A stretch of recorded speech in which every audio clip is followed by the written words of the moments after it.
CPI ML के member of parliament general secretary आदरणीय दीपांकर भट्टाचार्य जी से अनुरोध कर रहा हूं कि वो आए और हमको संबोधित करें, और आपसे अनुरोध कर रहा हूं ताली बजा के दीपांकर भट्टाचार्य जी का स्वागत करें।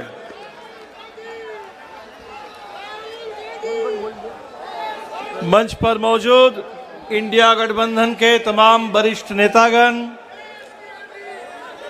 संसद से निलंबित हुए हमारे सारे सम्मानित सांसदों और आज के इस राष्ट्रीय प्रतिवाद कार्यक्रम में यहाँ उपस्थित साथियों, 19 तारीख को इंडिया गठबंधन की बैठक में हम लोगों ने ये तय किया शॉर्ट नोटिस में कि 22 तारीख को पूरे देश में हम विरोध करेंगे। और मैं आपको बताऊं कि आज ठीक जैसे दिल्ली में इस समय हम लोग जमा हुए हैं, देश के हर राज्य राजधानी में, और मेरे पास सूचना है कि कई जिलों में पंचायत के स्तर पर भी लोग सड़क पर उतर करके इसका विरोध कर रहे हैं। हमारे देश में जो संसदीय लोकतांत्रिक प्रणाली थी, संविधान में जिसकी पूरी व्यवस्था की गई थी, आज बिल्कुल उसकी धज्जियां उड़ाई जा रही है। दिसंबर महीने में हमने जो देखा, महुआ मोइत्रा जी के निष्कासन से जिस सिलसिले की शुरुआत हुई, वो देखते ही देखते 40, 50, 70, 80 करते करते 146 सांसदों के निलंबन में पहुंच गया है। इसका मतलब है कि आज हमारे देश में संसद के अंदर अब कोई विरोध के लिए सरकार नहीं चाहती है कि कोई जगह हो। संसदीय लोकतंत्र में बिल्कुल जरूरी है कि सरकार वो संसद के सामने जवाबदेह हो। 13 दिसंबर की जो घटना थी, इतनी बड़ी घटना, इसके बाद संसद में बयान देना था गृह मंत्री को, लेकिन हमने देखा कि इन लोगों ने आदत बना ली है, ना मणिपुर पर एक शब्द बोलते हैं, ना प्रधानमंत्री कभी संसद में आते हैं।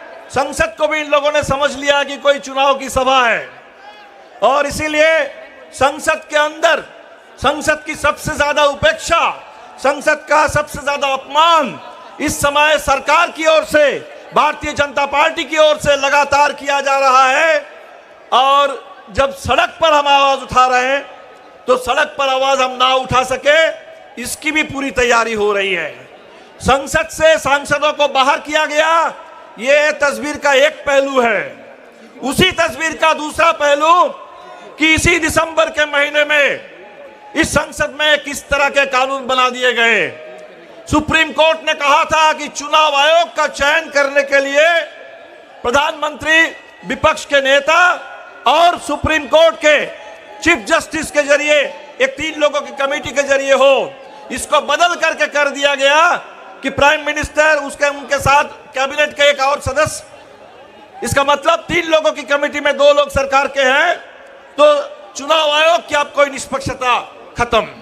आप देख रहे हैं कि 3 कानून जो लाए गए इस समय देश में क्रिमिनल लॉ को बदलने के नाम पर, वो बिल्कुल अंग्रेजों के रास्ते पर, उसी तर्ज पर देश को चलाना चाहते हैं, जहां संसद विपक्ष मुक्त हो जाए, सड़क आंदोलन मुक्त हो जाए, और हमारे देश का जो गणतंत्र है वो उसमें कहीं कोई असहमति के लिए गुंजाइश ना हो। इसलिए साथियों, सवाल सिर्फ सांसदों के निलंबन का नहीं है। आने वाले दिन में भारत के लोकतंत्र को खत्म करके जो तानाशाही, एक स्थायी तानाशाही थोपने की साजिश चल रही है, आज उस साजिश को चकनाचूर करने के लिए इंडिया गठबंधन ने ऐलान किया है एक बड़े निर्णायक राष्ट्रीय आंदोलन के लिए।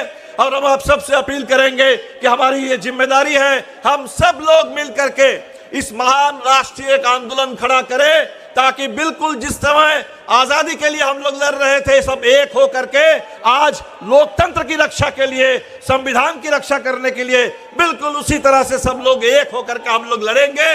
इसी संकल्प के साथ मैं अपनी बात खत्म करता हूं। और निश्चित तौर पर आज देश में लोकतंत्र के लिए जब पूरे देश के करोड़ों करोड़ लोग अगर सड़क पर आ जाए तो किसी हिटलर के चेले का ये उनका औकात नहीं है, किसी तानाशाह का ये हिंदुस्तान के अंदर ये संभव नहीं है, फांसीवाद के लिए संभव नहीं है कि इस देश के लोकशाही पर काबिज हो जाए। लोकशाही की अवश्य ही जीत होगी और इस देश में संविधान जिंदा रहेगा। बहुत बहुत शुक्रिया आप सभी साथियों का। इनकलाब जिंदाबाद। चलो